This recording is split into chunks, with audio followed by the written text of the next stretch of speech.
By the way, I was listening to Wendy Walsh today. She's has a show on Sundays on 640 KFI, and I think I don't know if she's a psychologist or a therapist or what, but it's all about sexual therapy.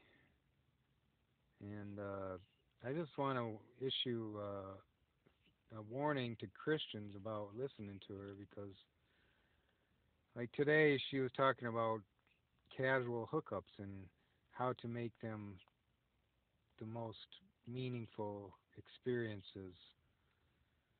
Um, Obviously, intentionally trying to remove any kind of stigma or shame from such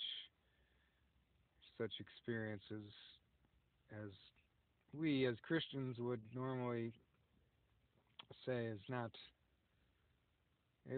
really appropriate. It's not according. I mean, we don't just hook up with people for sex,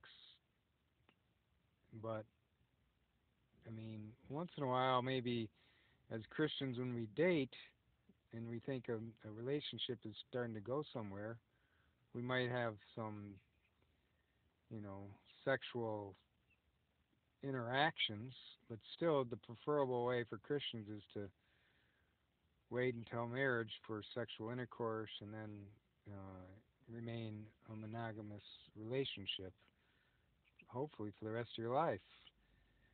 Um, Whereas Wendy Walsh and she was talking to somebody else. They were they were really sort of idealizing casual sex hookups and just saying, well, just make sure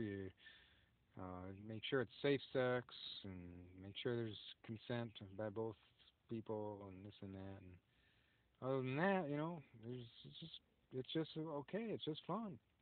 What the heck? No, we don't believe that as Christians. I guess I mean if she's advising people who are non-Christians, I mean I have to say a little bit of shame on her too because she's casualizing what should be a very serious intimate relationship. Even in the Catholic Church, it's a sacrament. Marriage is a sacrament. That's how holy it is. And so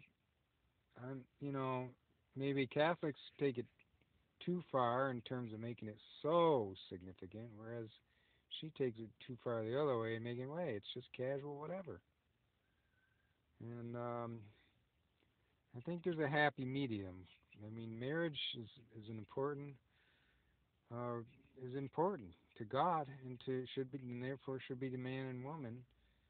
And even if it's not a so far as being sacramental and holy, it should be idealized and well regarded above all else. And whereas casual sex and hookups, even in secular societies, should be, not not just as equal as anything else. It's not. It I mean, it could lead to pregnancy without being married, and oftentimes that usually, not usually, maybe not usually, but often, more often than if you're already married, it's gonna sometimes lead to abortion or um, single motherhood. Because I mean, if there's no serious relationship and you're just having sex, the guy is probably less likely to stay around. So I mean, there's all kinds of things apart from just the religious why casual sex hookups is much less than idealistic, including STDs as well. So I gotta say shame on Wendy Walsh for what she's doing is just trying to normalize it as something, just another choice.